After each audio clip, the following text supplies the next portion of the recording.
Bab 094. Kita mah emang gak punya mobil Kang. Tapi kan menantu kita punya. Bener teni dipinjam 1 hari buat ke Jakarta mah gak apa-apa kali ya. Riani membulatkan matanya. Ibu sambungnya ini benar-benar tak tahu malu. Sudahlah Riani memberikan uang mahar seluruhnya padanya, sekarang Fitri malah ingin meminjam mobil Andika.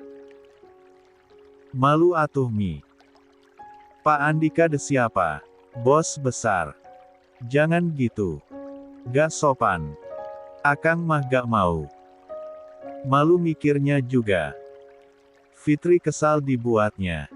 Riani, masa kamu tega atuh bapak sama mami kamu naik motor ke Jakarta? Sedangkan menantunya punya mobil bagus. Mami mah gak mintalan, tapi minjem. Nanti juga dibalikin.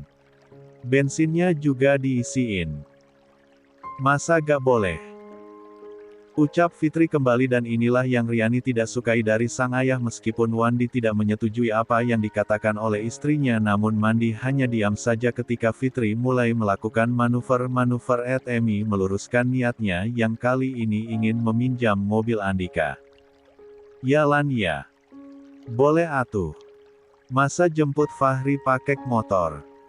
Ya, boleh ya Lan. Boleh. Fitri berteriak senang karenanya. Impian untuk naik mobil paling mewah yang pernah dilihatnya itu akan terwujud. Apalagi tipe mobil Andika adalah yang atapnya terbuka.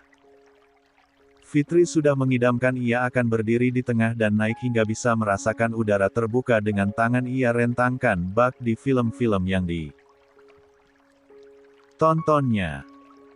Dengan naik mobil itu, Fitri sudah berhayal kalau nanti ia akan sekelas dengan sosialita-sosialita di TV.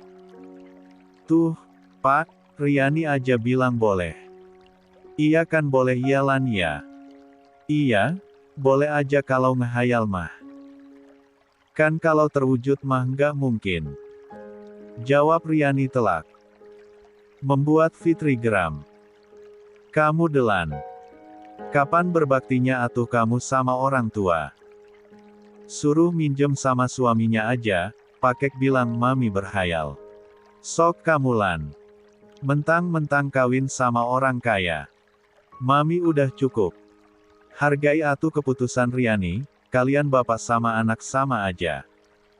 Gak ada yang bisa bahagiain mami. Fitri lalu keluar dari kamar Wandi sambil marah-marah dan dikejar oleh Wandi. Riani hanya diam seperti biasa, ia tak mau membahas apa-apa lagi.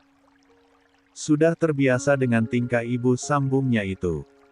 Ia lebih baik bersiap-siap untuk ke villa. Sampai di villa, Riani tidak melihat mobil mewah yang biasa terparkir di halaman villa.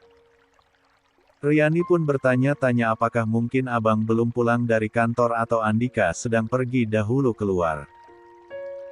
Sambil menunggu Andika Riani memutuskan untuk masuk saja ke dalam piala dan kebetulan penjaga villa yang ditugaskan untuk membersihkan villa ini baru saja akan pulang dan dia salah satu yang tahu kalau Riani Hadi istri Siri Andika. Neng Riani, sapa Esi saat bertemu Riani, iya udah mau pulang. Iya, tos beres. Ini kuncinya ya Neng. Riani mengerutkan keningnya. Tak biasanya villa terkunci. Biasanya akan dibiarkan dengan penjaga saja di depan. Emangnya bapak kemana Loh, Neng gak tahu. Riani menggelengkan kepalanya. Kan bapak pulang ke Jakarta tadi sore. Buru-buru. Cuma ganti baju aja. Abis itu pergi. Terkejut Riani dibuatnya. Ternyata Andika pulang ke Jakarta. Ia terduduk di kursi tamu depan. Kapan pulangnya katanya Gak tahu Neng, bapak gak bilang apa-apa. Riani pun terdiam, raut wajah berbeda nampak terlihat dari wajah cantiknya. Membuat Esi menjadi tak enak hati. Ia merasa menyesal mengatakan kalau Andika sudah pulang ke Jakarta karena dia pikir Riani pasti tahu, ternyata istrinya itu sama sekali tidak tahu kalau Andika udah pulang. Aduh Neng, Ece gak tahu kalau Neng gak dikasih tahu sama bapak. Riani menggelengkan kepalanya. Ia tak apa-apa sambil tersenyum ramah meyakinkan pada Esi kalau ia tak kecewa, gak apa-apa atuh Ce. Mana sini kuncinya, nanti Riani yang rapihin. Ini Neng, Riani mengulurkan tangannya menerima kunci itu. Ece pulang dulu Yalan, sekali deh maaf Yalan, iya Ce, gak apa-apai. Ucap Riani masih dengan senyum manisnya. Esi pun jalu pamit pergi dari villa. Riani menumpukan dagunya pada satu tangan. Balik ke Jakarta, gak bilang-bilang. Sesaat Riani berubah jadi istri yang merasa tak dianggap suaminya karena bepergian tanpa seizinnya. Dalam benaknya Riani berpikirkan apa susahnya bilang dulu padanya. Kenapa langsung pergi begitu saja? Lama Riani larut dalam lamunan seperti itu. Namun tiba-tiba saja akhirnya Riani tersadar akan sebuah kenyataan. Siapa dia? Memang Riani adalah istri Andika. Tapi hanya siri, hanya mensahkan saja hubungan mereka secara agama, dengan kata lain, tak boleh dibawa perasaan, tak boleh berharap banyak, dan yang terpenting adalah tak boleh merasa memiliki. Riani tersenyum malu akan dirinya yang terlalu berpikir kejauhan. Ia lalu bangun dari duduknya dan memeriksa seluruh kunci-kunci pintu. Setelah diyakini kalau pintunya aman, Riani pun bersiap pulang kembali ke rumah dengan membawa tas selempangnya. Syukurlah Andika pulang. Jadi ia punya banyak waktu bisa menyiapkan diri menyambut kedatangan Fahri. Membuang jauh-jauh perasaan malu dan tak enak pada keluarga besarnya, Andika Dilan Rohichan memutuskan kembali ke Jakarta dengan diantar Nurdin. Sungguh bukan keputusan yang mudah, di saat ia sedang bersenang-senang dengan istrinya di Bandung demi menyembuhkan luka hatinya. Jujur saja kehadiran Riani dan kepolosan gadis itu membuat Andika sedikit bisa mengalihkan perhatiannya dari Aprilia, meski tetap anak tukang soto itu masih merajai hatinya. Meski ia kerap kali menghayalkan Aprilia bahkan sedang bersama Riani. Beruntunglah Riani bukan istri pencemburu yang banyak menuntutnya ini itu. Andika geli sendiri. Seperti pernikahan betulan saja. Ngomong-ngomong soal Riani, sedang apa istri juteknya itu ya? Pasti sedang marah karena tadi Andika menyuruhnya untuk ke villa tapi nyatanya Andika malah pulang ke Jakarta. Ah, baiklah, ia akan menelepon Riani nanti. Tapi Andika tak memiliki nomor ponselnya. Ia menyenderkan kepalanya pada sandaran jok dan melupkan sejenak Riani untuk mempersiapkan hati menata kembali hubungannya dengan keluarga besarnya. Andika sampai di rumah pada malam hari dan tak menemukan siapapun di rumahnya. Hanya beberapa asisten rumah tangga yang menyambutnya di pintu gerbang. Mas Andika. Andika tersenyum saat turun dari mobil dan melihat Buklik berlari menyongsongnya bersama dengan Sika Ilau. Mereka bersalaman. Loh, kok Mas Andika gak bilang mau pulang? Nyonya bilang baru besok. Andika tertawa karenanya. Saya kangen sama Mama Buklik. Jadinya pengen cepet-cepet pulang. Sengaja gak bilang dulu biar surprise. Walah, coba bilang dulu. Nyonya sama Tuan sedang pergi. Pergi? Kemana? Momong dan Asam. Andika mengerutkan alisnya. Momong Asam. Memnaknya kemana orang tuanya? Mari Mas ke dalam dulu. Kamar Mas Andika sudah rapi. Karena selalu dibereskan. Ajak Buklik. Sementara Sika sedari tadi tak lepas memandangi wajah Andika. Rasanya Sika senang sekali bekerja di sini. Penghuni rumahnya semua good looking dan ramah.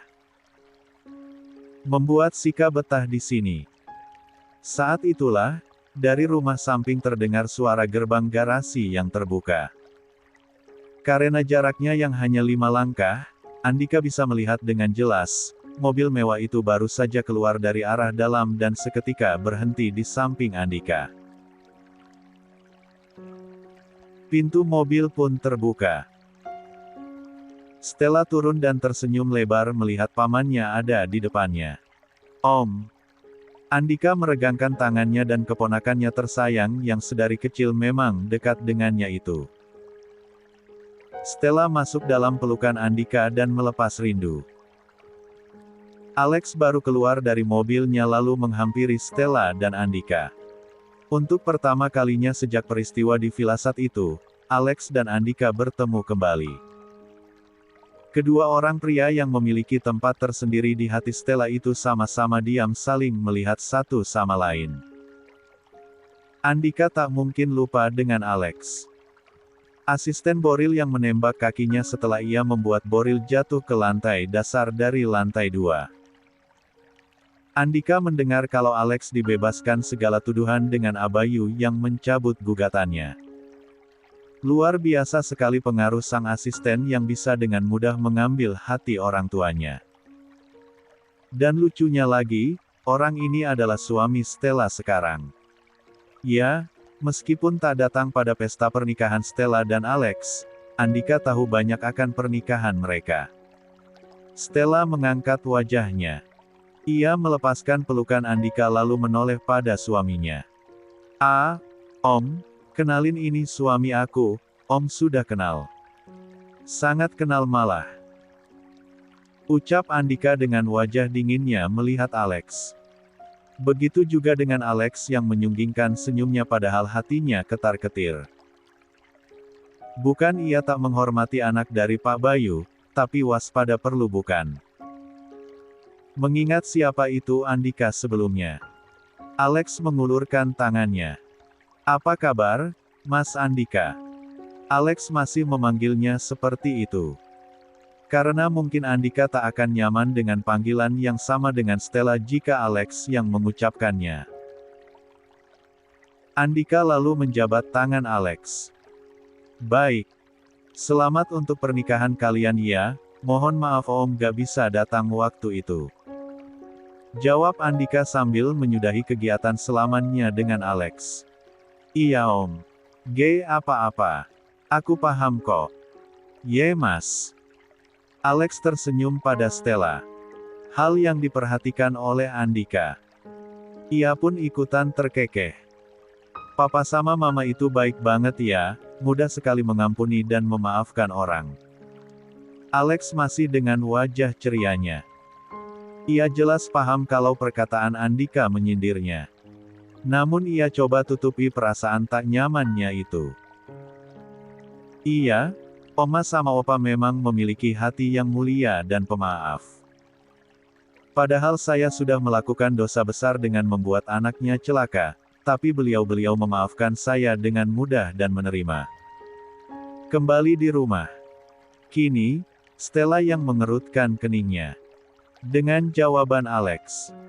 Sedangkan Andika tahu persis itu adalah untuknya. Dengan sengaja menekankan kata anaknya, bukankah Andika juga mencelakai anak Bayu dan Cindy? Sadar kalau ketegangan antara suaminya dan juga pamannya mulai terasa, Stella lalu mencoba mencairkan suasana. Om." Andika lalu menoleh pada Stella. "Ikut aku yuk. Memangnya kalian mau kemana?" "Aku sama Mas Alex mau nonton acara bincang santainya Papa sama Mavi." "Live loh." Andika terdiam sebentar lalu menggelengkan kepalanya. "Maaf Stel, bukannya Om gak mau, tapi Om baru sampai dari Bandung. Mau istirahat ya?" Stella memanyunkan bibirnya. "Ini bukan mau aku aja loh Om. Tapi..." Stella mengelus perutnya yang masih rata. Andika dan Alex mengikuti arah tangan Stella. Awalnya Andika tak paham. Namun akhir ia pun tersenyum lebar. "Our Princess sekarang mau jadi mommy ya? Om turut bahagia buat kalian berdua ya." Makanya Om ikut ya. Jika ada pertanyaan keputusan apa yang pernah kau buat tapi kau sesali, maka Andika akan dengan senang hati menjawabnya, mengikuti ngidamnya Stella saat ini. Andika pikir, dia sudah move on dan pertemuan antara dirinya serta Boril dan Aprilia akan bisa memperbaiki hubungan. Namun nyatanya ada 9 yang mengirim tajam hatinya melihat Aprilia tersenyum bahagia di samping Boril sambil sesekali bersender di lengan suaminya jika pertanyaan sang pembawa acara sedikit agak pribadi. Lalu terdengar suara Alex memberikan instruksi. Kita tunggu di sini ya sayang, biarin papa sama Mavi selesaikan dulu acaranya, oke?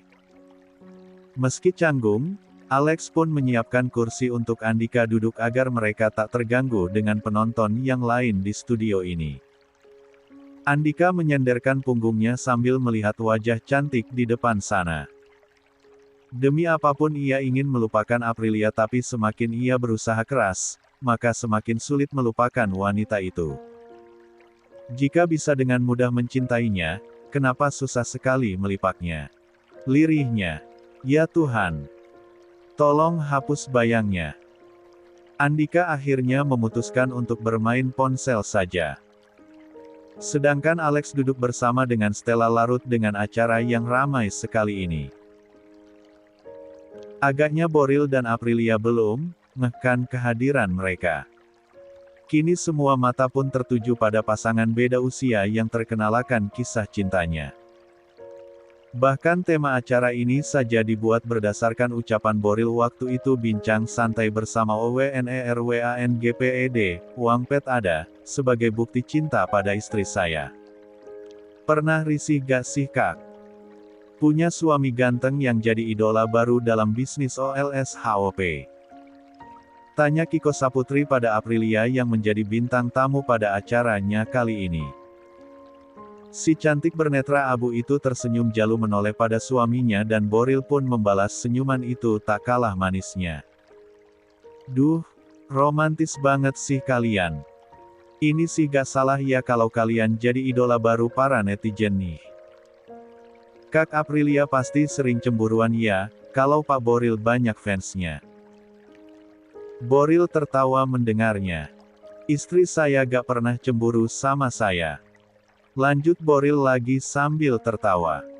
Diikuti tawa penonton studio.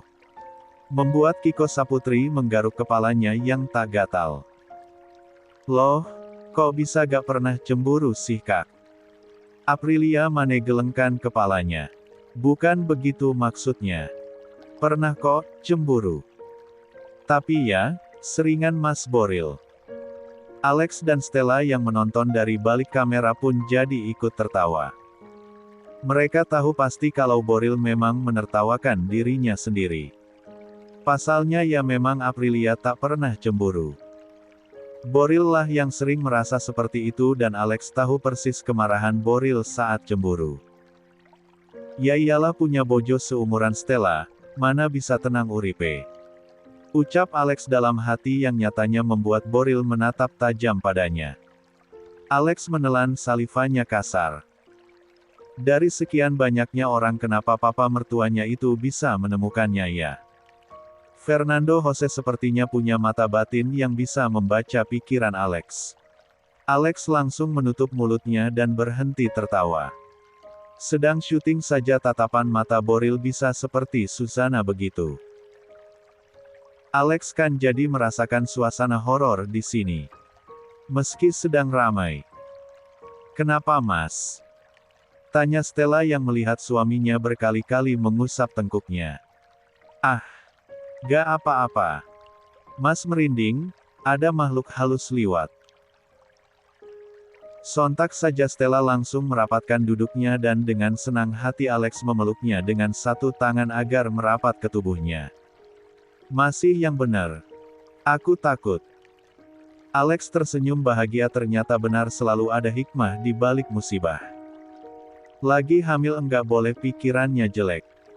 Peluk mas terus ya, biar gak digangguin makhluk halus yang suka melotot. Iya mas, Boril berdecih tahu persis modus menantu kesayangannya tersebut yang biasa ia panggil kepriben itu. Mereka pun melanjutkan wawancara itu kembali.